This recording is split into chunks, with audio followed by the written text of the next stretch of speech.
Au départ, ce jardin partagé était pour la résidence senior. Sauf que dans le cadre du projet qu'on a monté, la volonté était aussi de créer du lien intergénérationnel et de créer du lien auprès des habitants et donc au sein de la résidence et de lutter contre l'isolement des seniors. Donc l'idée de ce projet, effectivement, c'est d'aller au-delà du simple fait de jardiner, mais de s'occuper aussi de tout ce qui est les déchets. Les gens sur une résidence produisent énormément de déchets. Qu'est-ce qu'on en fait? Voilà. Et donc il y a toute une partie de nos déchets qui peuvent être compostés.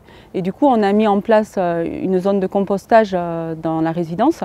On a déjà un tiers des résidents qui compostent. Donc c'est tout ça qui ne va pas aller soit à l'incinération, soit dans une décharge. Et permettre d'avoir un sol de qualité avec une matière organique importante, ce qui nous permet ensuite de mieux gérer la ressource en eau. Parce qu'on est ici dans une zone où on a peu d'eau, on a des grandes périodes de sécheresse, ça va s'augmenter avec le réchauffement climatique. Et on a fait le choix aussi d'avoir des récupérateurs d'eau pour l'essentiel de nos arrosages.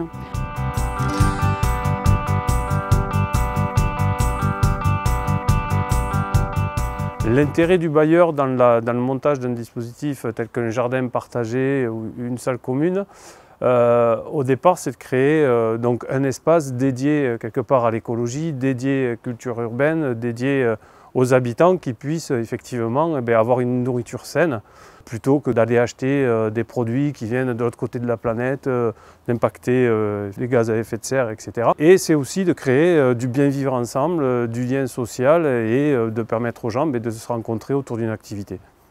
Vous n'avez pas rencontré Non, je connais personne, non. Vous connaissez personne? Non. Personne. J'ai fait la connaissance de toute la résidence ici, mais je ne connaissais personne. Ça m'a changé beaucoup de choses, moi. Oui. Parce que je ne faisais pas de jardin, ça ne veut rien, je m'embêtais. Alors je suis venu faire le jardin et tout, pour aider, comme ça, c'est très bien. Avoir les produits bio pour manger, déjà c'est ça. C'est pas comme si ça achetait dans le supermarché, c'est autre chose. C'est un peu notre dada.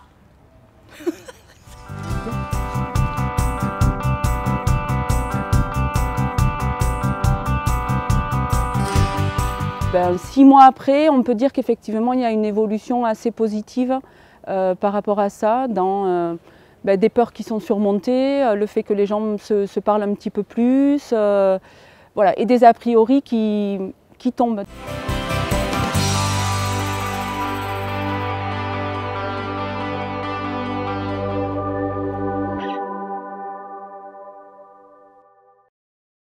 C'est vrai qu'on peut espérer effectivement que maintenant, quand il y aura de nouvelles résidences qui naîtront dans les villages, autour des villes, qu'il y aura cette pensée pour qu'est-ce qu'on fait de nos déchets, comment on fait pour produire des légumes de qualité, pour que les gens puissent se nourrir, se rencontrer dans un endroit qui n'est pas simplement un jardin, mais un espace de vie sociale, dans lequel on rencontre l'autre, dans lequel on apprend de l'autre, voilà, et où on lutte aussi contre l'isolement.